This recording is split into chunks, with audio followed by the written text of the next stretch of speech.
Les services de sécurité algériens ont annoncé ce vendredi 26 mars l'arrestation d'un ressortissant marocain pendant le déroulement du Hirak populaire dans les artères du centre-ville d'Alger. Le Marocain âgé de 30 ans se trouvant en situation irrégulière en Algérie a été interpellé au milieu de la foule des participants au 110e vendredi du mouvement populaire à la place du 1er mai, a indiqué la Direction générale de la sécurité nationale, DGSN. Dans un communiqué, a d'ailleurs rendu public un communiqué dans lequel elle souligne que les services de sécurité de la wilaya d'Alger ont réussi, aujourd'hui, vendredi 26 mars au niveau de place du 1er mai à arrêter une personne de nationalité marocaine qui s'infiltrait parmi les participants à la marche du Hirak. D'après la même source, le ressortissant marocain est âgé de 30 ans et se trouve en situation irrégulière en Algérie, a indiqué la DGSN qui souligne qu'une enquête a été ouverte par les services de sécurité de la wilaya d'Alger pour faire toute la lumière sur cette affaire. Par ailleurs, à Oran, la DGSN a dit dans un autre communiqué que les services de sécurité ont réussi à arrêter une personne déguisée en femme au niveau de la place Hoche. L'individu portait un djilbab noir, et cachait un couperet tranchant en dessous, indique la police qui précise que le mis en cause âgé de 20 ans a été repéré à quelques mètres du point de départ des marches du Hirak dans la ville d'Oran, avant d'être arrêté par les services de sécurité. Le militant et ex-détenu d'opinion Karim Tabou est revenu, hier samedi, sur les rumeurs ayant circulé dernièrement l'accusant de percevoir à ce jour une indemnité.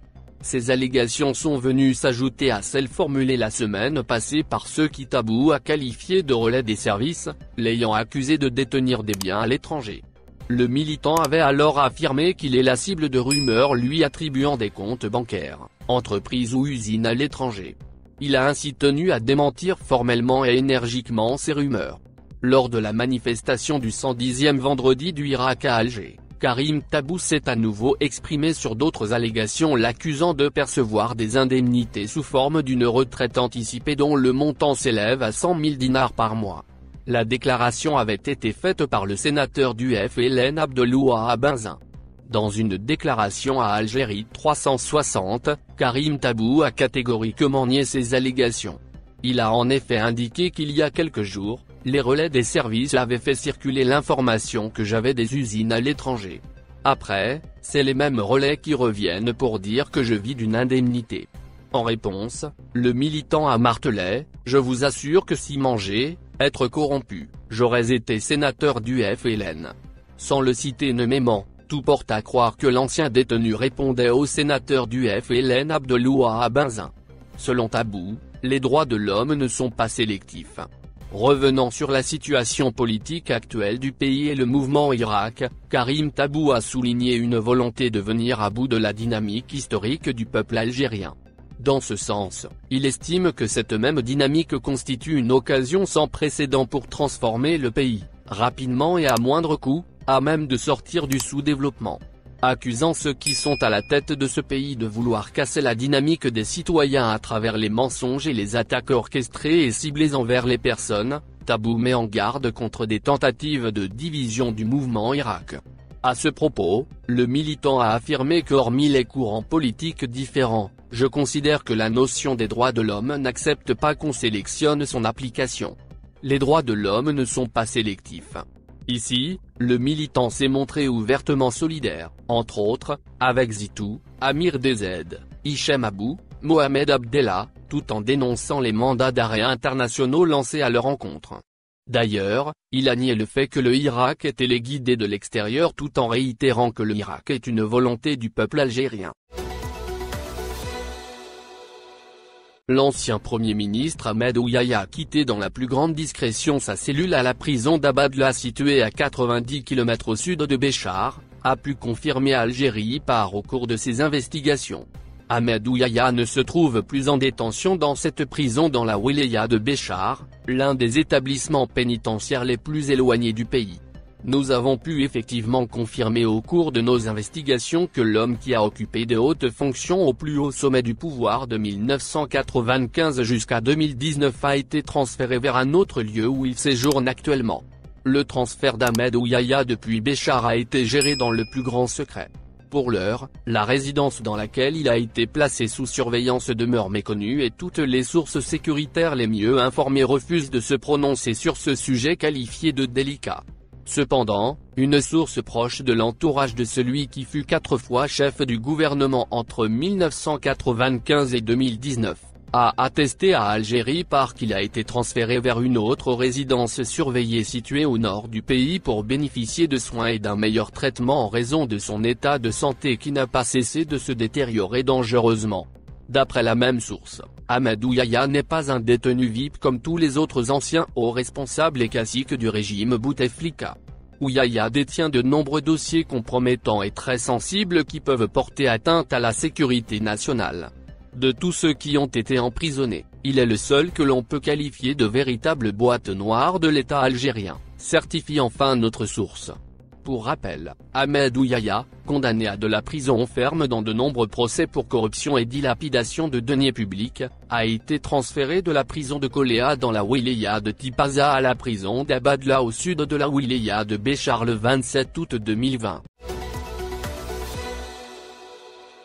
Nous avons appris le décès ce matin de M. Reda Amiani, ancien ministre de la PME et ancien président du FCE. Après des études à l'université parisienne de la Sorbonne, et une courte carrière dans l'enseignement universitaire, Reda Amiani s'est lancé dans l'aventure industrielle dans le domaine des textiles en créant la marque Redman en 1969. Il a été appelé dans 3 gouvernements successifs de Belay Abdessalam, de Reda Malek et de Mogdad Sifi pour prendre en charge le portefeuille de la PME-PMI. Il a présidé le FCE de 2006 à 2014. Reda Amiani avait 77 ans. Toutes nos condoléances à sa famille. La France a promulgué la loi approuvant la convention d'extradition entre l'Algérie et la France. Préalablement adoptée par l'Assemblée nationale et le Sénat français, cette loi a été signée par le président Macron, le Premier ministre Jean Castex, ainsi que le ministre de l'Europe et des Affaires étrangères, Jean-Yves Le Drian. La convention cite les conditions d'extradition et les motifs de refus. La coïncidence entre la promulgation de cette loi et l'émission de mandats d'arrêt contre des activistes du mouvement populaire agissant depuis l'étranger, comme Mohamed Larbi Zitou, Amir Dezed et Hicham Abou, que la justice algérienne accuse de terrorisme, fait dire que ses opposants sont directement visés. Néanmoins, il existe plusieurs cas de refus d'extradition, cités dans les articles 3, 4 et 5 de la Convention.